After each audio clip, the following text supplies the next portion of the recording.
আমার নাম খালেদ মুহিউদ্দিন। আপনাকে আমি নিউ ইয়র্কের ঠিকানায় কাজ করি। আপনাকে প্রথমে অভিনন্দন জানাই, আপনি জয়লাভ করেছেন। কিন্তু একটু প্রশ্ন করি যে গত সরকার চলে যাওয়ার পর থেকে কিন্তু আপনি বলে আসছেন যে এই নির্বাচনটা খুব সহজ হবে না, যদিও নির্বাচনটা খুব সহজই হওয়ার কথা। আপনার জনপ্রিয়তা, বিএনপির জনপ্রিয়তা সবকিছু মিলে এখন আমার প্রশ্ন, নির্বাচনটা তো হয়ে গেল, এটা অনেক সহজ ছিল কিনা আপনার কাছে?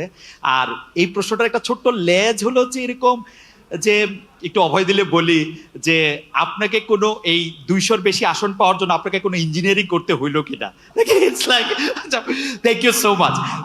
আপনাকে অভিনন্দন জানাই। আপনি আমাদের আমাদের জনগণকে জনগণকে কনভিন্স করাটাই হচ্ছে আমাদের ইঞ্জিনিয়ারিং।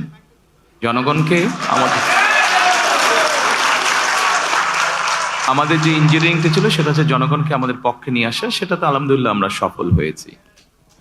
আর জনগণকে কনভিন্স করে একটি সুষ্ঠু সুন্দর পরিবেশ এনশিওর করাটাই ছিল আপনার প্রথম প্রশ্নের উত্তর।